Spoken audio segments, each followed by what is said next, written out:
Welcome to the Hyper Scape, our new fast-paced Battle Royale that brings verticality to the next level. 50,000 people used to live here. Now it's a ghost town. Ubisoft entered the Battle Royale genre with a contender of their own, Hyper Scape. Set to be a futuristic shooter with fast-paced movement and intense action, Hyper Scape was supposed to be a strong competitor in the free-to-play Battle Royale world. But something went wrong. Instead of maintaining or growing a massive player base, Hyper Scape has been forgotten to the backlogs of Ubisoft's game catalog. Today, I'll be taking a look at Hyper Scape and the events that led to its fall. I will also be analyzing if the game truly failed or if it's resurging. My name is Symbiosis, and I post content regarding video games, specifically an analysis of why certain games failed and why some succeeded. If you're interested in this type of content, consider subscribing, turning on notifications, liking the video, and commenting below. Without further ado, let's get into today's topic. 50,000 people used to live here. Now it's a ghost town. Battle Royales have been in the gaming world for years. The genre really started to spark some colors when it came to PUBG. Now, PUBG is not free to play, or at least it wasn't when it first gained popularity. They recently announced that they were switching to a free-to-play model. I'd say this is probably because so many free Battle Royales exist that it's hard to compete by making people pay nowadays. PUBG's success was marked with the Battle Royale genre's increasing popularity, and then along came Fortnite. Fortnite was a massive success and hit amongst many people. It was free to play, had cartoonish looking characters, nice graphics, and was perfect for younger audiences especially. After Fortnite, we got Apex Legends, and finally Call of Duty Warzone. When you think of free to play Battle Royales, these are probably the titles that first come to mind. But one of those is missing. A free to play Battle Royale from one of the most massive AAA companies in the world. That game would be Hyper Scape. AAA companies and free-to-play Battle Royales go hand in hand these days. These companies most certainly realize the economic potential by giving people a free base game and then charging them for cool-looking cosmetics. These cosmetics, of course, are usually just flashy and interesting, which make people very interested in buying them. It's just the truth. Ubisoft's Hyper Scape had all of these things. It had good graphics, nice animation, cool skins. So where did Ubisoft go wrong? Let's take a deeper look. 50,000 people used to live here. Now it's a ghost town. Hyper Scape was developed by Ubisoft Montreal and published on PC, PlayStation 4, and Xbox One. When it was first announced, they released an open beta for Windows on July 12, 2020. It advertised heavily to streamers on Twitch and allowed for Twitch special integrations and features. The game was highly praised by streamers to the point where it was one of the most viewed on the platform during this beta period. The game was then released on August 11, 2020. It did not maintain this momentum, and the game's viewership began to drop. And then soon enough, streamers left the game. Now, in order to understand what went wrong, we need to understand what this game is about in the first place. Hyper Scape's world takes place in the year 2054 in a city called Neo Arcadia. The world is within a metaverse created by a company called Prisma Dimensions. Players compete against each other in an online game called Crown Rush. It's all fun stuff. Now, like any video game in general, something in the world has to go wrong. Leading up to the 2050s, the world is overrun by climate disasters, mass migration, unemployment, and a massive growth in the gap between the rich and the poor. Prisma Dimensions then creates Hyper Scape, which features things lacking in real life like employment and academia. However, players in-game have begun vanishing in the real world. Hackers are damaging parts of the simulation. The main playable characters have to find out what's going on. That's the lore of the game if it even matters to you. The game was in development for 2 years. Its core gameplay is pretty standard. Up to 100 players are placed in a map that slowly shrinks to a certain playable space over time. In Hyper Scape, the map actually begins to disappear, which is different from games like Fortnite and Warzone, where some sort of storm or gas forces you inwards more. Another differentiation point in Hyper Scape is the idea of the crown. In the final circle of the map, a crown appears, and if a player can hold the crown for about a minute, then the game ends and the crown holder wins. It's pretty interesting and definitely a different feature in the genre. Players can use weapons and special abilities called hacks that let them do different things such as cloaking. Players are allowed 2 weapons and hacks at a time. If a player is killed, they become an echo and can support living teammates by pinging points and enemies and things like that on the map. Now, for the Twitch integration, Twitch viewers can vote to adjust the map. For example, you can give weapons infinite ammo or turn on low gravity mode. It's a pretty neat way to allow for interaction with streamers and the game. As your game master, one of my favorite tasks is to keep things lively by triggering battle events, such as the infinite ammo event or the low gravity event. Viewers on Twitch help influence my choice and can vote on additional events, so remember to play the crowd. Hyper Scape had a battle pass, and well, I think we all know what the battle pass system is at this point. Cosmetics. With all this being said, one would assume that the game would succeed. I mean, it sounds promising enough and there seems to be a lot of features. Plus, the game looks good as well. But of course, graphics and promised features aren't everything. The game itself needs to play well, and it needs to be promoted well too. But clearly, people were interested in the game. So what the heck happened? Seriously. 50,000 people used to live here. Now it's a ghost town.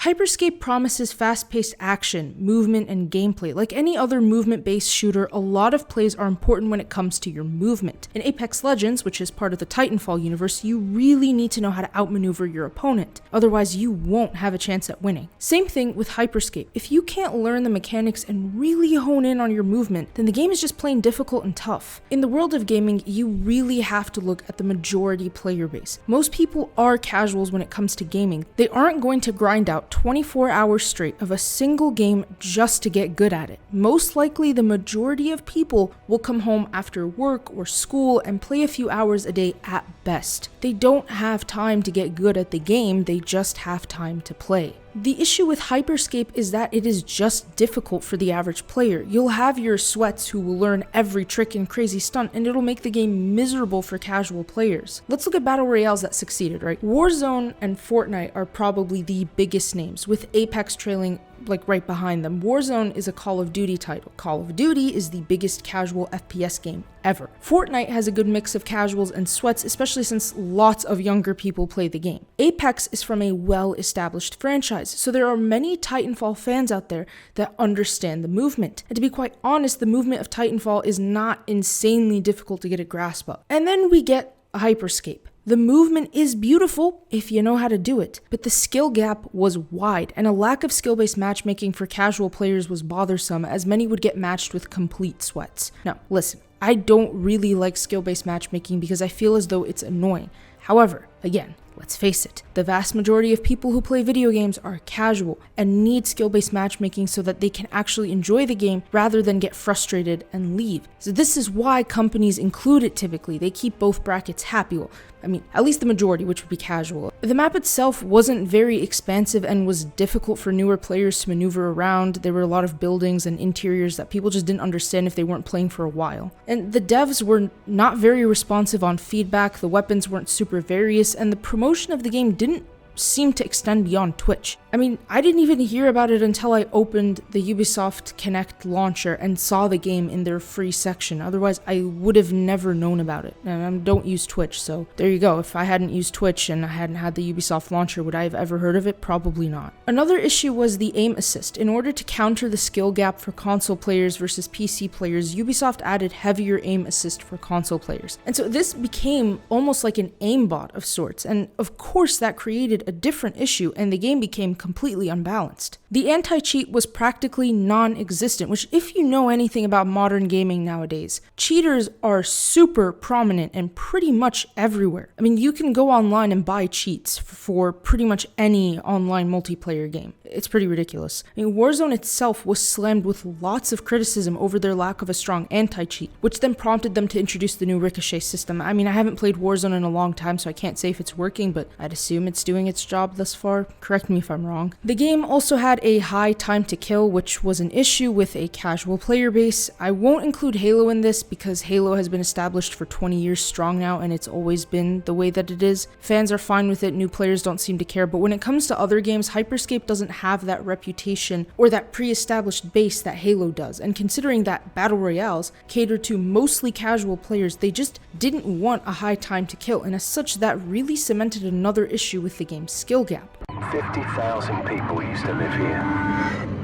Now it's a ghost town. A lot of games nowadays are Battle Royales. In fact, most new free games are Battle Royales. You get games here and there that switch things up, but the Battle Royale genre is extensively oversaturated. They're not particularly difficult to make for indie devs, and they are popular, but at this point there are well-established Battle Royales. Fortnite, PUBG, Apex, Warzone, and there's a reason why they're well established. PUBG is like the pioneer. Fortnite is one of the biggest games in the world. Apex boosted off of Titanfall. Warzone is a Call of Duty title. Again, Call of Duty is arguably the biggest FPS in the world. Clearly, Warzone is going to be successful because it provided a free-to-play experience in the Call of Duty world. Hyper Scape was not any of these things. Hyper Scape was a standalone title, not boosting off of previous success. It didn't pioneer the field or the genre. It added some cool and unique features. The game itself didn't provide anything particularly different than the others aside from these features. It looks amazing, the movement looks satisfying, however that's not enough. The myriad of issues that occurred led to its loss of players to the point where Ubisoft itself admitted that the game was basically a failure, and then they subsequently decided to overhaul the entire game. The last time the game was updated was around March or April 2021, as I saw on Ubisoft's website. The game has basically been abandoned.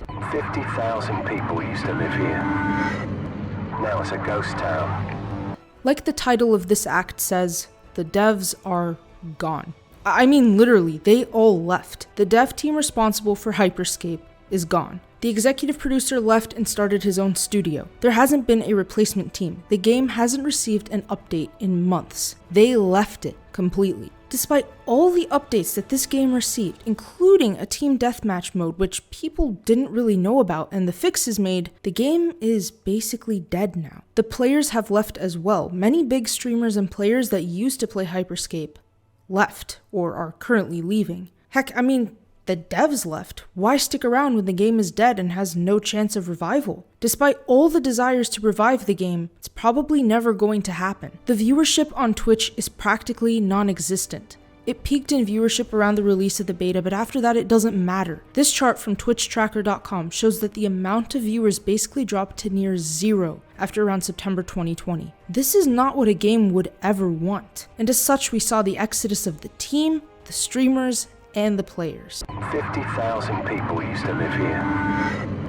Now it's a ghost town. Hyper Scape was a game with some good potential and promise. In fact, people were interested and excited by it, and it died so fast. Is the game totally dead though? If we were to compare it to others in the genre, here's what we find on Twitch as of the day I'm writing this script. Call of Duty Warzone has about 106,400 viewers. PUBG has about 9,200 viewers. Apex Legends has about 87,850 viewers. Fortnite has about 200,000 viewers. Hyper Scape, 23. I think the numbers speak for themselves regarding if this game is alive or not. And will this game ever be revived? This time, I don't think so. I don't think this game will ever recover from the trenches it fell into. If you've watched my previous videos, you know that I like to be optimistic about the futures of games like Cyberpunk and Battlefield. I want these games to succeed because I see the potential in them, and of course, they should succeed. Now, if they do, that's up to the teams. But I'm typically optimistic about the future of games. However, I really am not about this one, because it has been abandoned. I think it would take some miracle from Ubisoft to revive this game. Thank you all for watching. If you enjoyed this video, remember to like, comment, subscribe, and hit the notification bell. It's just an easy way of supporting me so I can continue to make these kinds of videos into the future. Symbiosis out.